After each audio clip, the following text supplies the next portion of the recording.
I'd like to call this meeting of the Urbana Public Television Commission to order. It is Friday, March 8th, 2013 at 12:05 p.m. First order of business is the roll call. Could you call the roll? I'd be happy to. Commissioner Mancuso? Here. Commissioner Cruz? Here. Chair Folk? Here. Commissioner Inskeep? Here. Commissioner Cinder? Commissioner Fuller? And Commissioner Polk notified us earlier that she would not be able to attend today and sends her apologies. So we may see Mr. Fuller later. Okay. Do we have any modifications to the agenda that anyone would like to propose?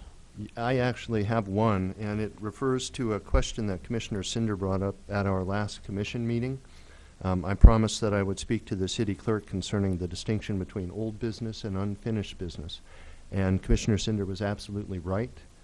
It should be referred to as unfinished business, but I neglected to change it in my template for the agenda. So if you could scratch the phrase old business and replace it with unfinished business, as it will be known from here on. All right.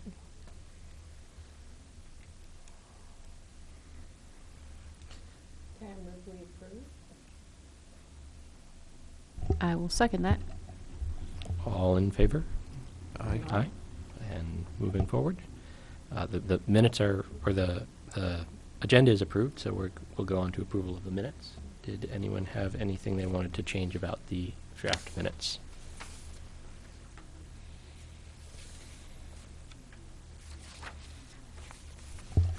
Page 3, I guess it is, under new business, equipment purchases, paragraph 2.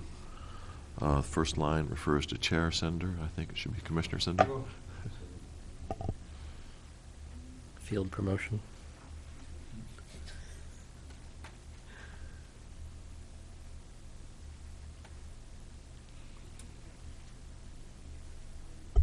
I move we approve the minutes.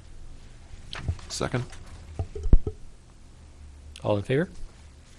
Aye. Aye. Any opposed? The minutes are approved. And moving on to correspondence. There was, to my knowledge, no correspondence directed to the Urbana Public Television Commission. All right. The final meeting, last meeting. And then moving on to the staff report. Thank you. First of all, for the benefit of viewers who might be tuning in to see David Pacman, this is a live broadcast of the UPTV Commission. Today's David Pacman program will be heard and seen at 2 o'clock this afternoon. The Prairie Monk, usually airing at 1 o'clock, will be on at 3 o'clock, and Tom Hartman and the Big Picture will be on at 4 o'clock today. One of the things I'm happiest about is that within the past week, we were able to make operational the emergency notification screen on UPTV, and so for the first time we were able to put into effect an on-screen notice that the snow removal requirement had been activated by the mayor. This is a function that we didn't have in a previous version of our automation, but when the automation was upgraded, Jason checked it again and he was able to get it going. So this is good not only in terms of the snow removal, but in terms of other emergency notifications that might need to be made.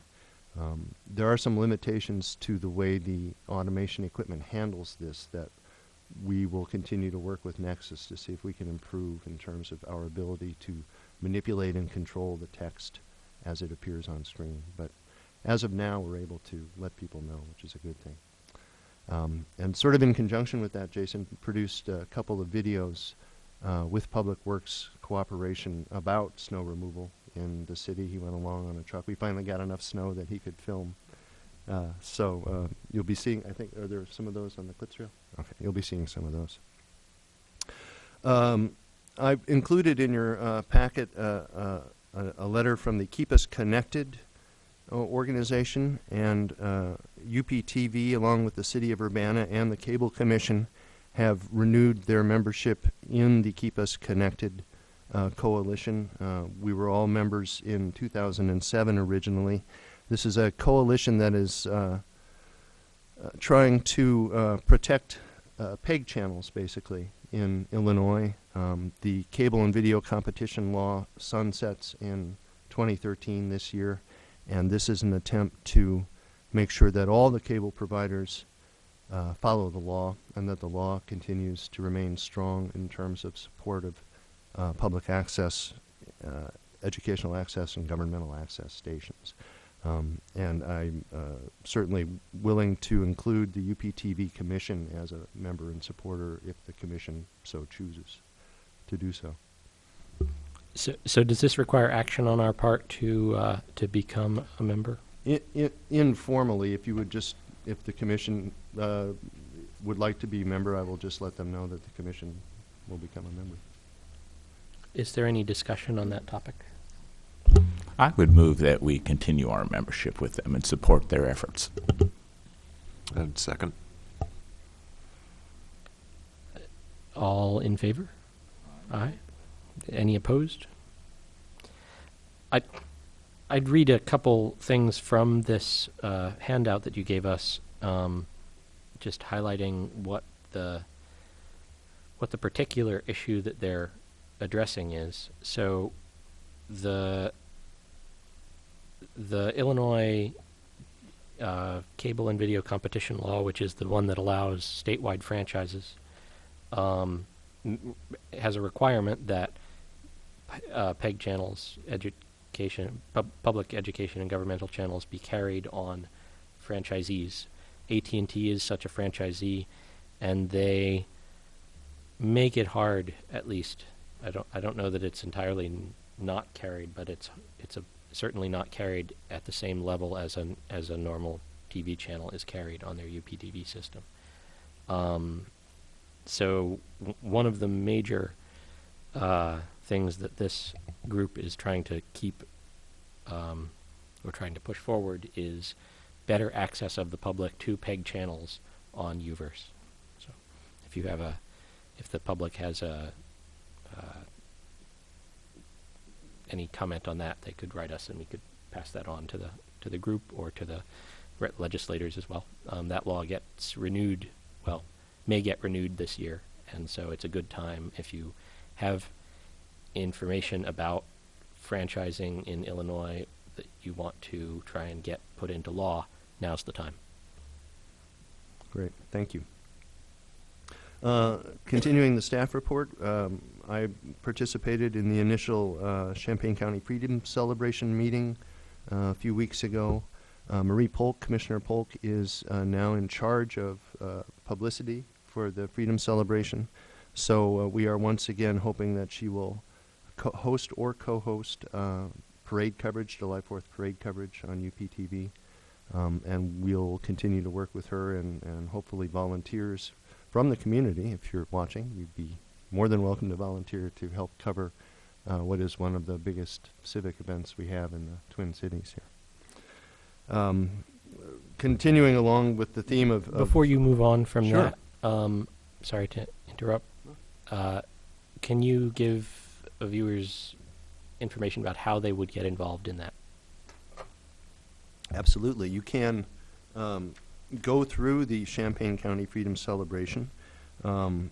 Ginny Schlorf is their contact, and her email is GINNYSCHLORFF@yahoo.com. Or you can simply get a hold of us at Urbana Public Television by visiting our website at urbanapublictelevision.org and let us know that you're interested in helping cover this the 4th of July parade. I think there are also some new procedures. Isn't the parade going to be earlier this year? Well, it's moving. Everything's moving. The fireworks are moving back to the university Right. this year from Parkland. And yes, it will be, I think, 2 hours earlier. I think the parade is now going to be at 11 instead of 1 o'clock in an attempt to avoid some of the worst of the heat. So yeah, there's a lot of changes, and there's certainly, they need volunteers in every aspect, including promotion. Cool.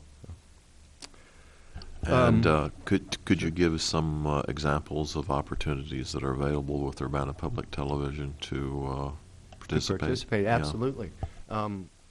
We have, over the past 2 years, Originally, Comcast sponsored a telecast of the parade.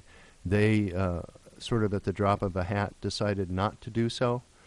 Commissioner Cinder, in his role then as a UPTV volunteer, leapt into the breach along with a couple of other volunteers and our production coordinator, Jason Liggett, and filmed the parade. Last year, Marie Polk, commissioner and producer volunteer at UPTV, took over the reins of that, along with the Coleman brothers. Crofton is currently video casting us as we speak. And a couple of other, Amanda Baker was involved in that as well. They produced a 90-minute program, and if citizens are interested, we need people to run camera, and we need people to edit video, we need people to do interviews, we need people to scout locations, all the things that are involved in television production. And Commissioner Cinder, you probably could speak even better than I could to some of the other requirements. I suppose if you have a camera, that would be a good plus, although UPTV does have cameras available for the production. I suppose if you're planning to attend and participate, wear a hat. It may be hot. I know the year I did the production, it was pretty uncomfortable up there on that stand. So yes, if you're at all if you're watching and at all interested, please get a hold of us here at UPTV. Shall I go on? We were able to provide live coverage of the presidential inauguration this year for the first time, courtesy of Democracy Now!'s coverage. And we also provided live coverage and then a number of subsequent rebroadcasts of the mayoral primary and city clerk primary candidates forum, sponsored by the NAACP and the League of Women Voters. We had intense interest in that from viewership based on the calls we received during the day. It was probably one of our most watched programs ever. And we were very happy to be the only media outlet that provided live coverage of that forum.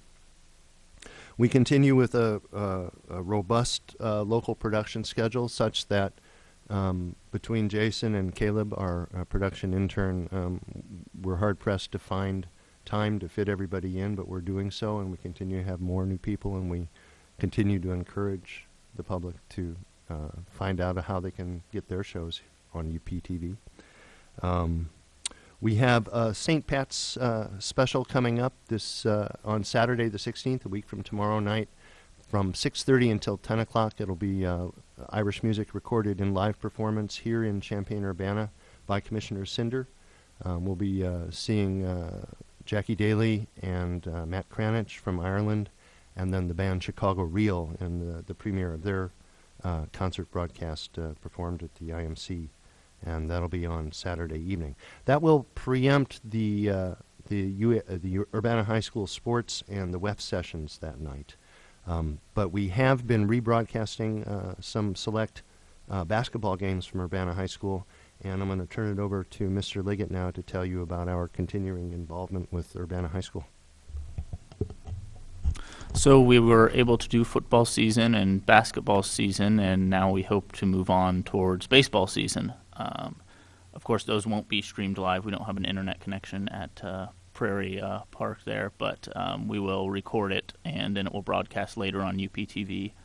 So that's something we'll probably do 5 to 7 or 8 games this spring of the varsity team at Urbana High School. In addition, same with the education front, not high school students, but we went worked with the Urbana Park District After School program, and Natalie Kinney Marquez, the City of Urbana's marketing coordinator, put together an Urbana A to Z class. So she had different people from every department come in each week and speak. So I spoke at the first one, and we filmed some We Love Urbana promos with the students. This was the youngest crowd of students that I had. It was K through 2, so they were excited that I was there. But you'll see a little clip of just that, a preview of what we have on the highlight reel there, but that's something else that we did on the educational front. And just to remind viewers and you as well, we run Urbana High School sports Saturdays at 6:30 p.m. and we rebroadcast them on Wednesday evenings in the absence of a live city meeting broadcast. And with that, can we roll the clip tape? I had a quick question before you sure. move on. You mentioned that it's not live because you don't have an internet connection there. What is required of us to make it so that you can do more things live? And would you do it live if you had an internet connection? Could you talk a little bit about that? Yeah, so a couple things. Just to clarify, it won't be live streamed. None of these broadcasts have ran live on UPTV. Got it. Basketball, football, none of those have ran live on UPTV. They were live streaming all those without the commentary. They were a little reserved about what the students might say at being live and everything like that. But in fact, February 15th, the last home varsity basketball game, we did stream the audio with that as well, and that seemed to go fairly well. So I think that's something that the school is looking forward to do in the coming broadcast of streaming. They will also add the commentary in there. As far as looking to do live broadcasts, if we're at different locations with UPTV, with UC2B and the fiber that the city has ran previously to UC2B with different park district and school district facilities, we can actually purchase video to fiber converters such that we do with the school board, and we can control those feeds. There's obviously a cost with that equipment. It's around $2,000 for each pair that we would buy. So that's something that we can look into. Also, when we get to the equipment purchases, I might talk about this a little bit more, but Laytronics, which produces the Nexus, our video broadcast server, also produces something called the Laytronics PegVault SD, and what that is a next-to-live broadcasting system. But you do need an internet connection to that, but it's providing a broadcast quality stream back to our station, and then we send that out on UPTV. So that's a possibility in the future. Next to Live is not live, but depending on your internet connection, it's either a 2 to 5 minute delay. But we would run that essentially just like we would run any other live broadcast. That's something we're looking forward to in the future, and obviously the way, we'll be weighing our options between purchasing the Laytronics PegVault, which you can do at any internet connection, or purchasing video to fiber converters, which you would need to be on the fiber network. And those aren't necessarily something that you want to transport around from site to site. It's kind of you put it in and there it is. I see. And what are the locations that are currently enabled with those, or are there? They're just the school board, which The is school the board. administrative offices at 205 North Race. So we broadcast the school board meetings there on the first and third Tuesdays of the month. Okay, interesting.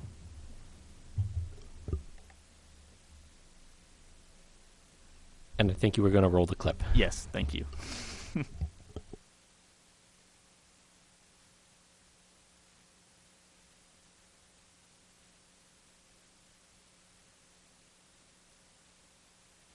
Oh, hello there. I'm Professor Hans von Puppet, and this is where on TV that Newsview with Michael Badger usually comes on. Except that now I'm here to tell you that a new edition of Newsview will not be seen at this time.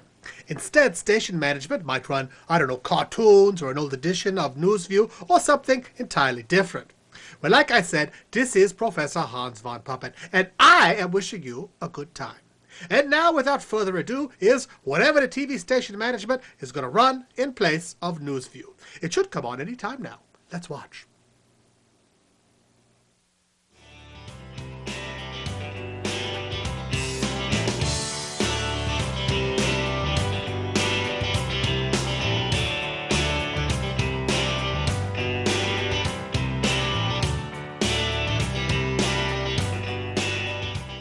Whenever we see a forecast for snow or freezing rain or any conditions close to that, we'll work on the equipment, we'll double check everything, we'll check lights and grease and do a checklist on it, make sure our salt's good and other equipment's ready to go, and just monitor the weather up until the point where we actually receive a weather alert.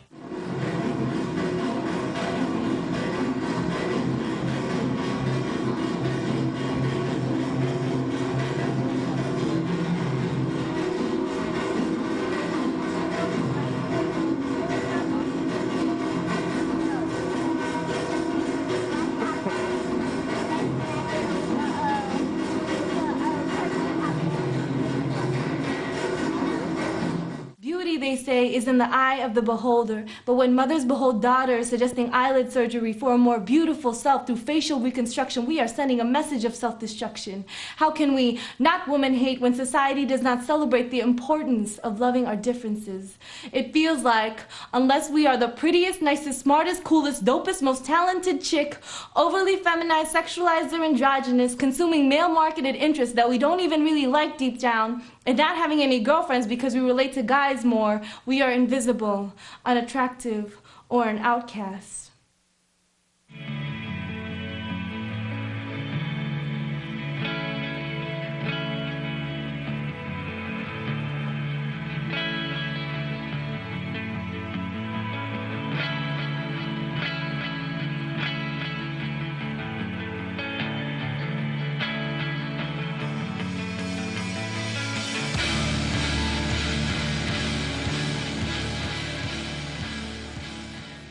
What is the LRTP? The Long Range Transportation Plan is a document that details how the community's transportation system will evolve over the next 25 years. The LRTP looks at the development of pedestrian, bicycle, bus transit, automobile, rail, and air travel, and identifies transportation projects that can benefit the Champaign-Urbana MPO region. Ms. Pressing, what are 3 most pressing issues facing the city, and how do you intend to address them?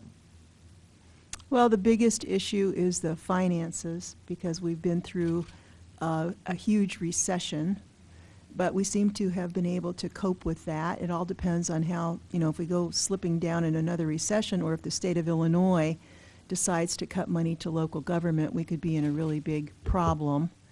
But we've been able to cope very well. We have new businesses coming to Urbana in the middle of a recession. It was Jeremiah that asked the question, why am I born? Why was I born? You know, we go through life sometimes, Sister Gloria. Yes. And the pain of life, and the trouble of life. Amen. And the circumstances of life have us so overwhelmed, we might ask that question, why was I born? Yes. And as you read Jeremiah 20:18, after he asked that question, he talked about troubles and sorrows. We love Urbana!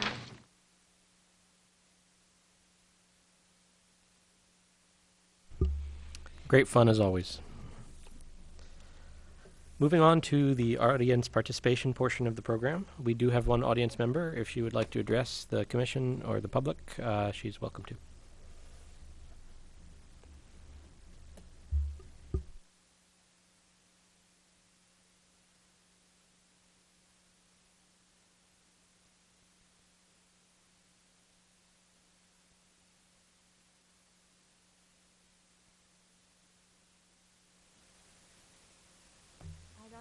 This citation, it's 202 in the Open Meetings Act, 202 G, though, and it is about the right to speak.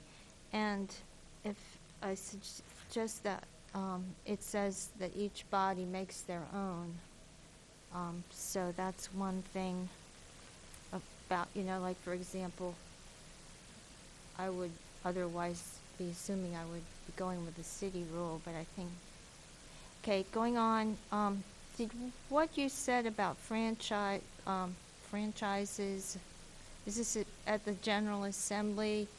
Like, for example, if you had a cable service and it didn't carry the public, the head channel, that,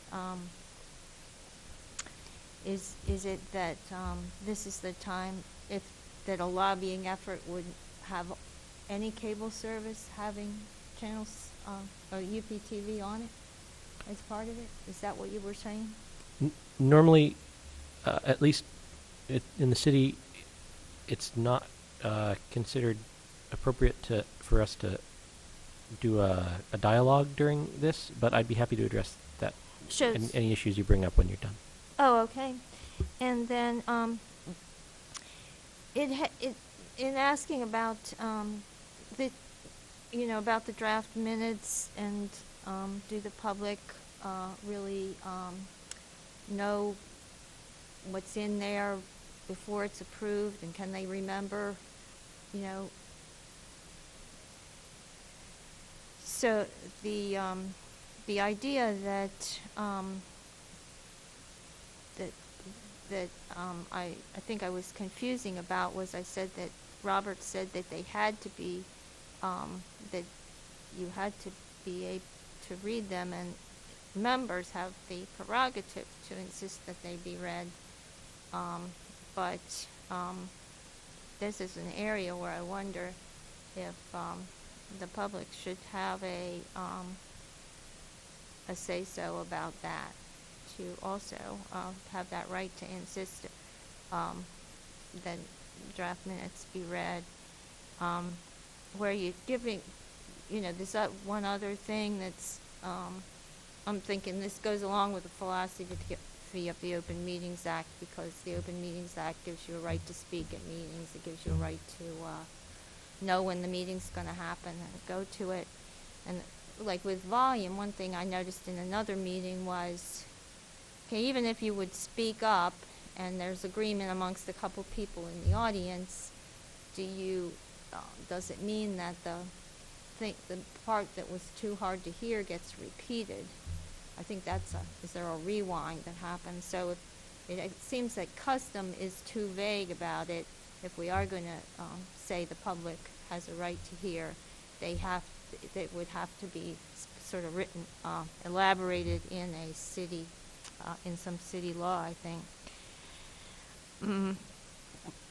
If what Jake was saying about the emergency alerts is something that's like running across the bottom of the UPTV screen, if that's what if I understood that correctly, that would be good, not just for snow, but for government meeting cancellations. That came up in the Plan Commission yesterday, that they wondered how they could find out if there was unlikely to be a quorum at the, because people were not going to be able to get there due to weather. And one thing I did notice, there was it relates to an issue that may be kind of controversial, and but the audio-visual on this Sustainability Advisory Commission meeting pages that has been up, and this was from meetings in 2011, was taken down subsequently. So I went to look for, I know I can say for sure I went to look for January of 2012 Sustainability Advisory Commission audiovisual, and that was down. So I haven't seen, I don't know if I've been looking for this a lot, but I have only seen it in connection with the Sustainability Advisory Commission meeting. So I guess that will be all for today. Great, thank you. Did any commissioners want to address any of the items that Ms. McCusick brought up? The question regarding the franchise agreements, the law that is being that is sunsetting in 2013, and I think is assumed that it will get renewed, but I'm not certain about that. That's the statewide franchise rule. Comcast does not have its franchise through that. It has it through the two cities. AT&T is the only organization that I'm aware of that provides service here in Champaign-Urbana that currently has a statewide franchise. So check whether the people who give you your TV channel choices are under state review. Yeah, whether their franchise was authorized under that law or not, and I would suggest that even if your particular TV provider is not under that law, having provisions under that law will create models for when, for example, the cities decide to renew their franchise. They'll probably look to that law if there have been changes to it for other things to include in their franchises. Regarding audience participation, I guess I would ask staff are you aware of our specific rules for audience participation? What I've been going off of is the city's rules, so I don't know if we have a different set. Well, to the best of my knowledge, Carol's absolutely right. Each commission sets its own rules as far as that goes, so that's at the pleasure of the commission, I would say. Okay.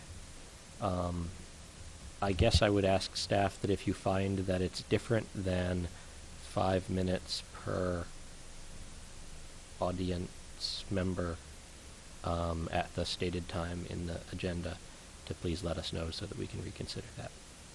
Will do. And lastly, so over the course of the months, Ms. McCusick has sent several emails to the commission and other members of the Urbana administration about this issue of draft minutes. And I think more or less requesting the creation of a board of government information that will disseminate and set rules for how commissions like this put forth their information about previous meetings. I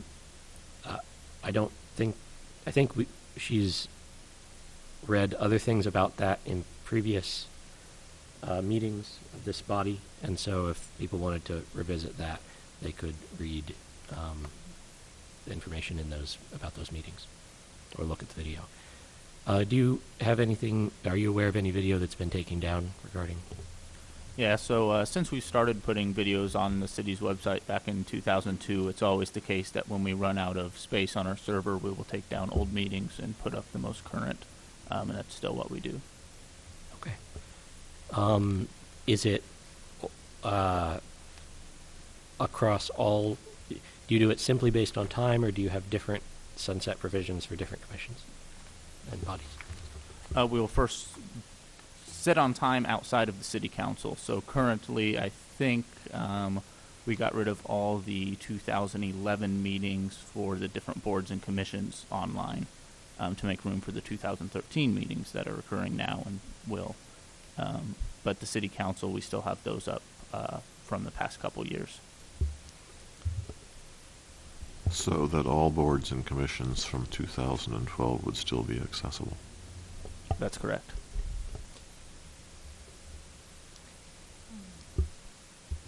Okay.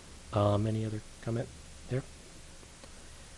Moving on to old business, the UPTV policy revision that we have before us.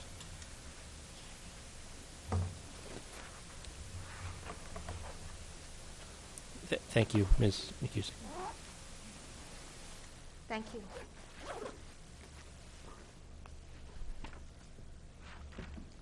Remind me, this is chapter 1, is that correct? No, this is the whole thing. This is the whole thing. This is the whole thing. Okay. As commissioned by the commission last meeting, we went ahead and cable commission that has the longer set. Yeah, we've condensed 43 pages to 7. Rather than print out all hard copies of the 43 pages, Jason has made it available to you on your screen, the old edition, if you wish to compare if you have not already done so. I have reformatted this more along the lines of an FAQ in some ways. Our goal was to not only minimize the length of it, but also to maximize the readability of it for individual members of the community. And just to recap the last meeting's actions on this, there was considerable discussion about how to proceed, whether it be chapter by chapter or the whole thing. It was ultimately decided that the whole thing should be done at once. So that's what this is. Your instructions last meeting were, once the revision had been gone over by the commission. It would then be open for public comment on the website, and then once, I'm presuming by the next commission meeting, that had occurred, any public comment that the commission wished to incorporate in the revisions would be added, and at that point it would be sent to legal for their examination. Do you have any concern that because of the massive condensation that legal would have an issue with this? I don't really know how to answer that question. Okay, that's fine. Neither do I. So, I guess to me that's a yes. Is that you have some concern that legal would have an issue with this much condensation? I am sure that legal being legal, they would go over it with a very fine-tooth comb, and I am not certain how they would feel about the revision of format, let alone content. We have tried not to,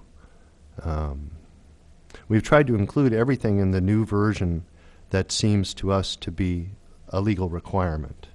And as such, you know, we haven't omitted information, to my knowledge, that would lead to violations of city, state, or federal law. The format is, you know, of the original document is very much sort of 1950s municipal ordinance kind of format, and this is a much different approach to it. So,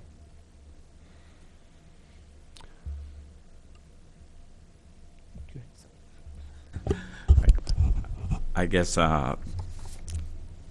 part of our role is to maybe make some comments, or we discuss different aspects of this, or feedback at this point in time regarding certain parts of it, or is that what our intent is also? I believe so. Okay. Yeah, when I first received this, I looked at it, and the structural differences are major, and I was kind of taken back a little bit. But I think your comment about it making it more readable and in some way for the public to be able to sit down and read it rather than going through individual pages of policy sections and looking at it probably has some merit. So I'm not necessarily opposed to the format change. It would be interesting to see what legal's response to that is in terms of tracking and revising it in the future, whether there needs to be some accommodation to that. But I noticed the very first opening section, what is UPTV, that is totally new. I never saw that section at all in previous policies. And I'd like to just comment briefly, because I think it's important when we talk about UPTV that we be very clear exactly what it is we're trying to convey and not convey. And I have some concerns with section under UPTV embodies all three arms of the PEG model, public, educational, governmental access, and you spend 3 paragraphs describing them. And I guess as the a commissioner on UPTV, my concern is that we not look at them as being different from each other in the sense that one is more an important aspect of public access than or PEG channels than the other, and I think this does. And I would like to specifically make a comment on a couple of things for you to possibly consider or think about as we do this. And I think it's important as we look at this that we realize that there were 4 PEG channels originally given to our community, and that 2 of those 4 are educational channels that the U of I has and Parkland has, which is really remarkable. Way back when the cities gave up 2 channels to those 2 public or educational institutions. And so I would like to suggest that the model is public, educational, and governmental access. And technically, when you look at it, PEG is supposed to have public access, educational access, and governmental access. And I see all 3 of those prongs being equally important and not one having priority over the other. And in the old language and some of the language here, there is some emphasis of priority. And I think the people within the community should have a say as to if there is a priority, is in fact that which they want or not. It's important to recognize in the community that there is a governmental channel solely in Champaign that they use it for, and so there is no other public access to the public other than a portion of the time that UPTV provides, which I think is one of the strongest aspects of the city's commitment to PEG versus Champaign or the 4 channels at large, which literally have no public access. So the first paragraph, for example, its primary function, PEG, is to improve the civic health of Urbana by providing residents with the greatest possible governmental access. I would simply suggest that that should not be stated that way, that it should be, each of those should begin something like, the governmental function of PEG is to improve the civic health. The educational function of PEG is to provide. The public access function is to provide. That we clearly state what we understand those particular functions to be, and that I do not see governmental or educational or public access having a priority, and nor should we take a position necessarily. And if we would, I would suggest as the commission we ought to prioritize public access because there's so little of it versus the other aspects. Just a thought that's there. And I think the second paragraph where we have the educational role, I think it's important to clarify we're not talking about education in the sense of providing educational programs. We're talking about educational institutions when you look at the law as it was written. So the educational E in PEG is for certified educational institutions such as the U of I or Parkland or the Urbana School District. It's not educational programming, which I think this confuses a little bit because it kind of blends, because all 3 of them are educational in my mind. There's a civic governmental aspect that educates the community about the governmental activities. There's the educational PEG that educates the community about what our educational institutions are doing. And then a public access is the right of the public to engage and educate the public about it's going on. And so I think the second paragraph's a little confusing. I'm not sure the Park District is a good example, although it kind of lends that we're providing these educational roles, but it fits the definition of an educational institution under PEG. And then the last one, the general description of public access is fine. I think those 3 categories really would encourage maybe reworking a little more to reflect some of those thoughts. And there's some other areas I would like to talk about. Maybe I'll just stop with that introduction since that's completely new and not in the previous document. And I think it sets a context, and it's important, I think, for people who look at this to get a very precise, clear picture of what PEG is about and what it is not, and make that clear. So that's my one initial comment at the beginning. Yeah, if I may say, this that actually is intended to reflect section number 3.1 of the current operational policies and procedures, which establishes priority of scheduling for public educational and government programming. When we get to that section, I'd like to comment about that. Okay. Yeah, I saw that, and there's a priority. And that's what this section was intended to incorporate, was that section of the old policy. Okay. But I think there was also in your document here that programming on UpTV on the next page on the back side, where how is UpTV programmed?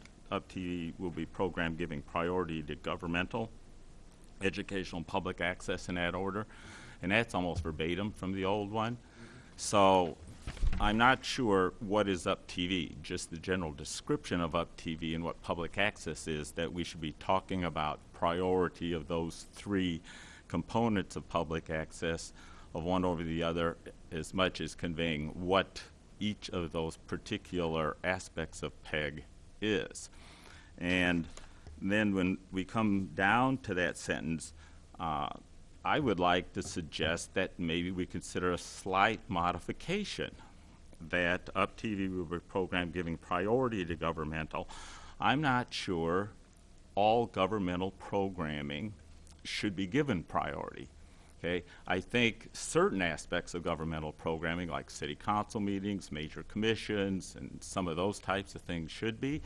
But maybe there are some governmental meetings, maybe such as UpTV, that maybe if the Urbana Business Association needs to have a program on, or the League of Women Voters has something, maybe there is a public access program that should take priority over a minor governmental channel. See, I think the history of this is because it's been under the auspices of the city government. PEG tends to take on the characteristics of government interests only. It become priority. And as a community, I'm not sure the government's interest is for the community's benefit and education should be any more of a priority than educational or public access. And so I, going through and looking at that language would say, UpTV should give priority when appropriate or when something, but not carte blanche. Every meeting of a commission or something should have a priority over educational or public programming. And that was in the old policy, and it's here. And I'm not sure that should be. That's a value we should have in our document, if that makes sense. I'm interested in what the commission kind of providing feedback as you see that. I'm interested in other commissioners' thoughts, too. Yeah, with regard to public access in particular, it's my understanding that our most recent franchise has allocated a 5th channel, which the intention was to use strictly for public access, and I do not know what the status is of that channel and its potential for being brought online, and how that might affect the drafting of this document.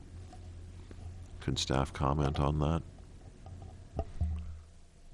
Well, I've commented in previous commission meetings that, in my opinion, the activation of that 5th channel would trigger the move of all of the PEG channels into a much higher tier of cable programming. We would lose the primary, one of our primary benefits, which is we are right down there with all the local commercial channels. And people can't get from ABC to NBC without going through UPTV. I'm extremely concerned about forcing the cables companies' move of us based on adding a 5th channel. In addition, we are able, I think, able to balance the 3 aspects of the programs that we produce and broadcast at the moment. We certainly haven't run out of airtime for anything. What we are having trouble with is staff time, but that is money, and when you start talking a 5th channel, I don't see, given the economic status of both cities, there being money allocated simply on the basis of adding an additional public access channel. And I do believe that our primary function as City of Urbana employees and funded by the City of Urbana is to provide access to governmental activities and services for the community. I think we can handle all 3, and so that's simply my opinion. Yeah, we have talked earlier in this meeting about rebroadcast of certain programming. Could you give us some idea of the extent of rebroadcasting of the various classifications, government, education, and public? You know what I'm asking for there. Yeah, sure. My program strategy is we run all city meetings live, as we are able to. Occasionally they meet in a different venue that we are unable to do that, in which case we record them remotely. In addition, we rebroadcast prior to each commission meeting the previous commission meeting, whether it be from weeks ago or months ago, so people have a chance to kind of catch up. And then we rebroadcast each week meetings that have occurred within the past month, so that this meeting will be heard and seen for the next 4 weeks. And of course, they're also available on demand on the website. So it's a fairly generous rebroadcasting schedule as it is for government access. I try to give primacy to that, and that being understood, there's still tons of airtime. Yeah, it doesn't soak up a lot of airtime. So.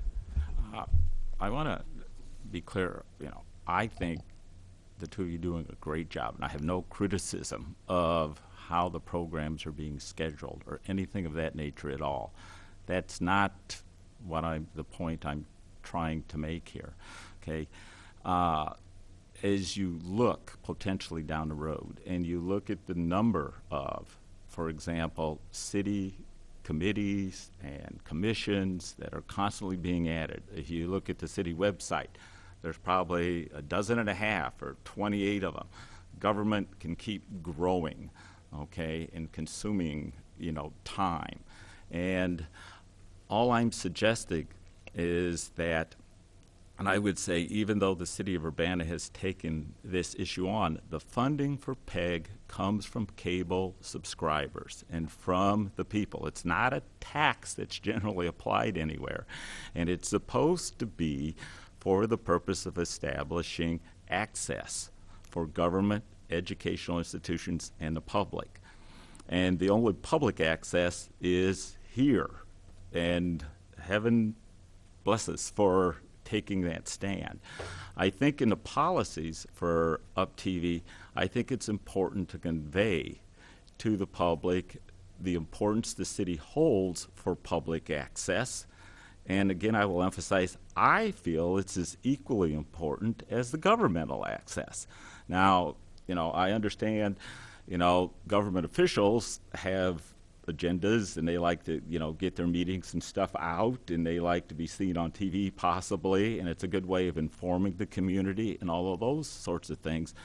But at some point in time, in 4 years, these are reviewed every 4 or 5 years, there may be a point in time when critical decisions need to be made for scheduling or priority of some low-level commission meeting to a very important meeting wanting to be televised by the League of Women Voters or something.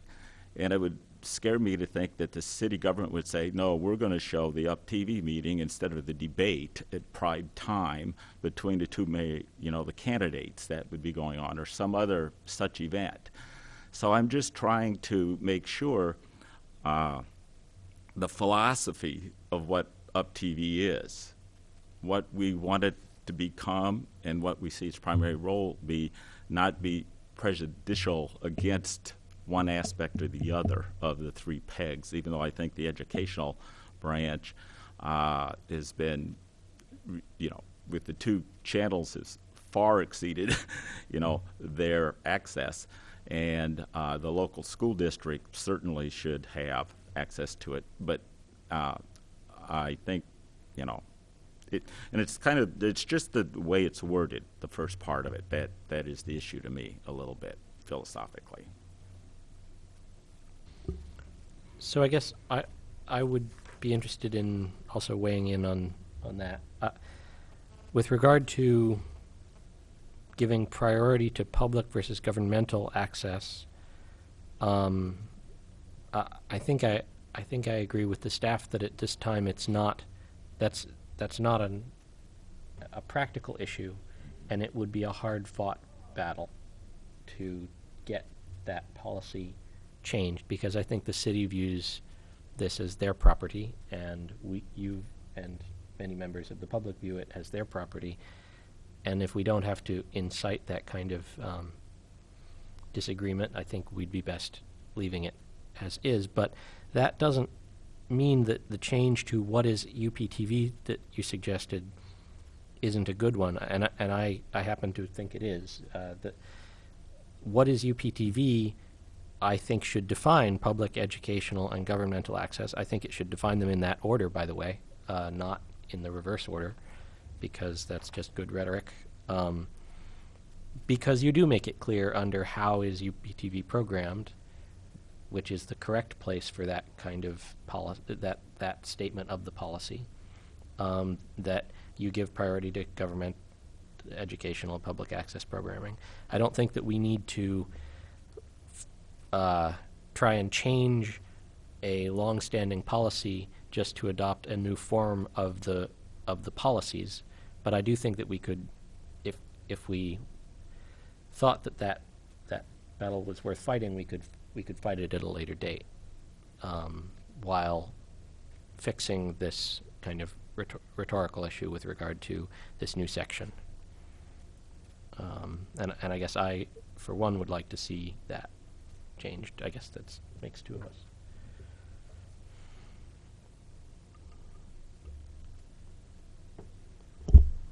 Darrell, I'd be happy to see you draft some alternative language, and as we're going through the policy, I'd be happy to see what you would like to see. It might be we'd be able to incorporate that into some of what we've already got. That's fine on that. Does that appeal to you? Would you want to do that? Sure. Yeah. I have a few really nitpicky things that I'll do privately, but in general, I agree that it's nice that it's readable. I hope that that's acceptable as a matter of legality. It reads much more like something that you could give to members when they sign up, and they might actually read it, whereas the other one is more like probably not going to get read. Does staff think that it might be possible to get a quick preliminary read from legal without them actually approving the document, just as to form, whether it would be something that would give them pause? I'd be happy to pursue that, sure. I'm concerned with taking up legal's time with repeated revisions, but I think that makes sense. I guess I would suggest that if we can get that read and the read is positive, then it's good to release this for public comment. If the read is negative, then we maybe should not. So I don't know. Do we do a motion and a vote for that, or is that just a sense of the commission? Just move forward.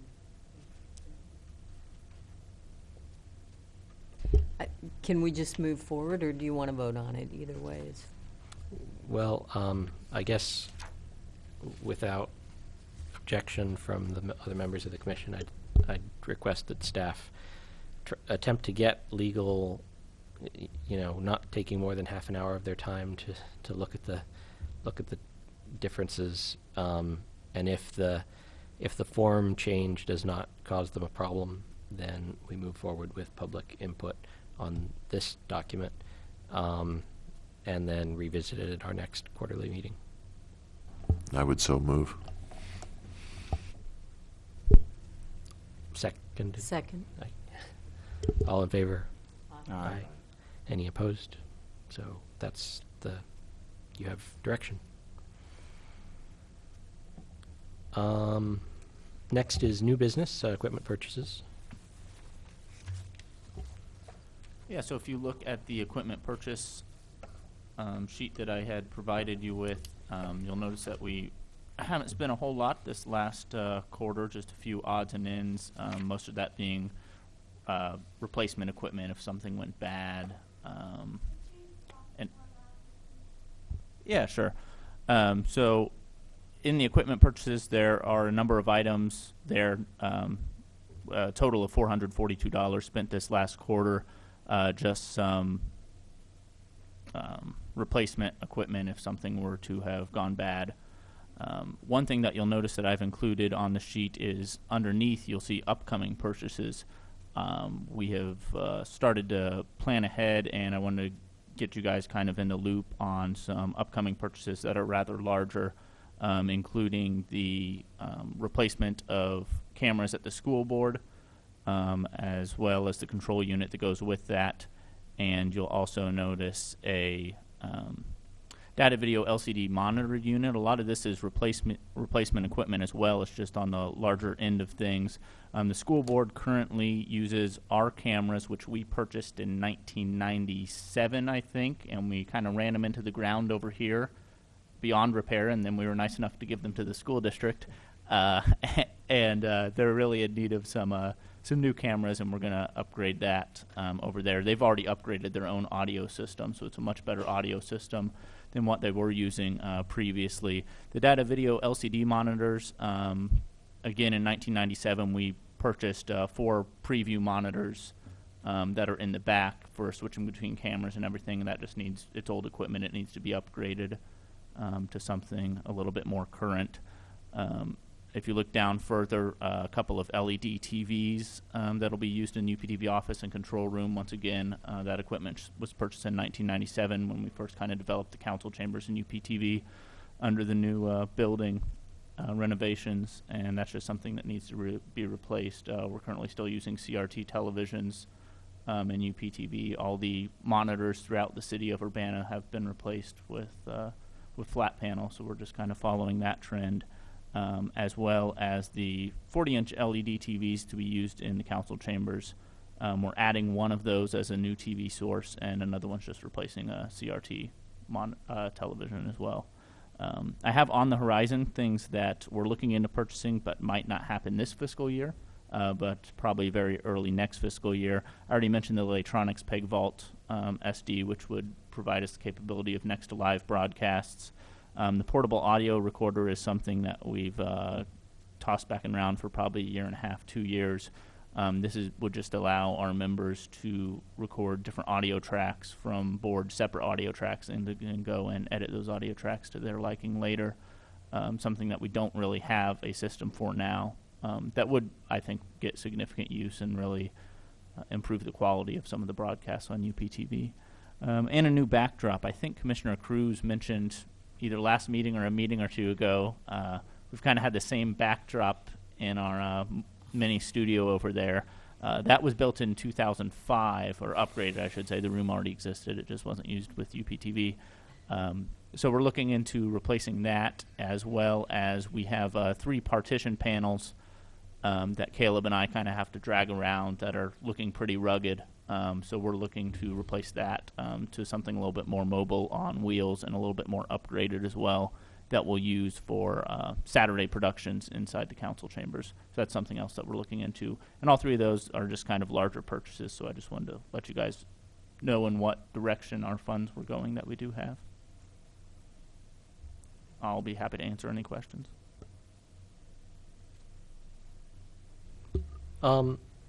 So I note that in 2012, 2013, the total spent was $1,703. These upcoming purchases total $7,000, which is a lot more for those of us who are weak on math. Are the city council chamber purchases and the UPTV purchases being subsidized by those bodies, or are they coming out of the PEG funds? No, those are coming out of the PEG fund because those are going into the production of our city meetings and our public access facilities. Just so you know, we currently have in the budget $40,000 every year to spend on UPTV equipment. Okay. The 1,703.36 that we spent so far is just because I haven't had staff time to order anything. But and we always have been conservative with those figures, just in case something should go bad. I mentioned the old cameras we used to have in those there. We kind of get the most out of our equipment for as long as we can get out of it, and then we will replace it. We're on a life cycle on cameras as far as the robotic cameras that you'll see in the council chambers of 8 years. We had our previous ones for 13 years before we replaced them. So we get as much as we can out of our equipment, but obviously if we have the money to buy new equipment, we're going to buy it, but we're not just going to, go crazy and buy a bunch of items that won't be useful to the bodies. But you do notice the larger purchases on the second half of the fiscal year, but that's only because I haven't had time to order the stuff yet. Okay. I think the fiscal year runs through June 30th, right? So we're in the last quarter. Yeah, You have that's money, correct. And so that kind of makes sense, that you have that happen. But I'm curious, you mentioned there were roughly $40,000 for equipment. If there's money left over, is that carried over? Is there money accumulated for capital expenses in the future? And the conversations that you have with the city staff in terms of these types of purchases, I know we have an annual meeting with membership, and some goals. Does the public or people who, use public access frequently afforded the opportunity of suggesting, we really need a new backdrop. We need a different one. I guess I can see the government getting in and saying, here's what our needs are. But I'm wondering if the people who actually use the public access part, how do they get offer their ideas or suggestions and improvements or equipment? Do they or not, or is it basically just told how it's done? So in general, most of our public access members are not shy by any means, and they let me know if they want something or need something, and that's what that's what. Obviously, we only have so much space and so much facilities. Yeah, we would love to have some massive space and all sorts of neat toys and things to play with. But that's kind of what has spurred. We've moved to recording on SD cards and stuff. It's because obviously technology is moving that way. But our public access members really pushed, hey, I hate recording on these tapes and buying tapes every time. So that's something. But yeah, their concerns and issues are always weighed into that. As far as where does the money go, it's not carried over from year to year. My understanding from the previous comptroller is that it's being placed in a fund separate from, it's not carrying over year to year. Every year we budget for $40,000, but if you look at probably the past 5 years, I know that I've been on staff, the most we've ever spent in a year is probably $23,000, and I think last year maybe we were around $13,000 or $14,000. May I ask, because my understanding once it went into the Vehicle Emergency Replacement Fund, is that true or not? No, so I'll comment on that. Yeah. What you might be confused about, we get a 5% franchise fee from Comcast. Right. UPTV doesn't see a dime of that. That is used into the Vehicle Equipment Replacement Fund. The 2% is the PEG fee, which funds the equipment for our channel, or channels, or whatever the case may be. Okay. And your salaries come out of the franchise fee, right? Or it doesn't come out of the PEG fee? It doesn't come out of the PEG fee. I would imagine that we're paid like any other city employee is, but I really can't comment on that. That's more of a, I would be happy to look into that, but that's more of a question for the comptroller than myself. Because the PEG fee generates like $126,000 a year, doesn't it? Those Not numbers, 40, those numbers continue to fall as people are moving away from watching cable television. We don't get any fee from internet service. We only get if you're, your TV service. Does AT&T pay too, right? AT&T does pay. I will note that the number of Urbana subscribers on AT&T is very, very low. It's not available in a large portion of our community, and that's why that portion is low. That's also a 1% fee because they have a state franchise. Really? I thought they were required to pay the 2%. Yeah, I thought the state that they couldn't be less. AT&T you're correct for Urbana because Urbana, there's the Urbana clause in there. Yeah, but any other city is the 1%. But yeah, you're correct. We're the 2%. But I think it's a very, very, very small amount that we're bringing in. And I'll be surprised if it leaves the 4-digit mark that we get from that. Given that the annual budget is $40,000, if I understand correctly, and the total spent this year is under $2,000 so far, and the anticipated expenditures for the rest of the fiscal year are $7,000. Maybe the on the horizon might be accelerated into the current fiscal year.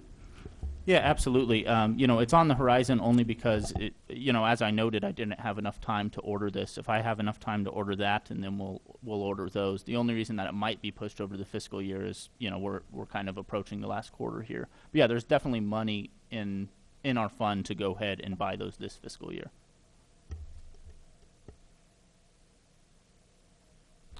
I guess I would ask staff, given that our next meeting will be near the end of the fiscal year, to please give us a report on expenditures over the last 5 years.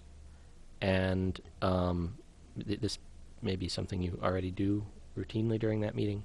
And also with regard to the PEG revenues that came into the city over those 5 years from both franchisees, and lastly, what happened with the rest of it? Because my understanding was that that those revenues are required to be spent on capital equipment capital expenditures for this station, or for PEG purposes. You are correct in that last comment. Just to clarify, a couple of things that I want to mention. Anytime that I give you an equipment purchase, that's equipment that I have purchased. I'm not in charge of purchasing the computers that run Urbana Public Television. That's downstairs, although that's still coming out of our budget, because that's what runs a television station these days. Any projectors that you see in the council chambers, I'm not in charge of purchasing those. That's downstairs in Information Services. That's coming out of our equipment purchases as well. So when you do actually see this 1703, I will tell you that we did, purchase a new projector. It's not yet installed, but that bumps it up by $5,000. So really, we've spent $6,000 or $7,000 already. It's just that I don't have those numbers because I didn't purchase the equipment. And just to clarify, as far as the PEG revenues, you're just talking about the 2% equipment fee? That's correct. And as far as the budget, you're just talking about the equipment budget, or are you talking about staff as well? I'm talking about anything that is expected to be funded from that fee. Okay, so just the equipment. That's just the equipment. Yeah. Okay. We can have that.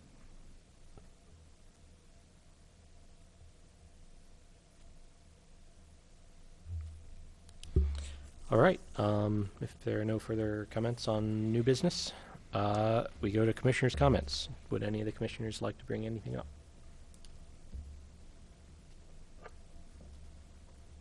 Wow, quiet bunch this month. All right, then I will mention that our next meeting will be June 14th at noon in this same facility, the Urbana City Council chambers. The meeting after that will be September 13th, after that December 13th, and after that March 14th, 2014. All scheduled for noon here in the Urbana City Council chambers, and same station, same time, if you're watching this on TV. Okay.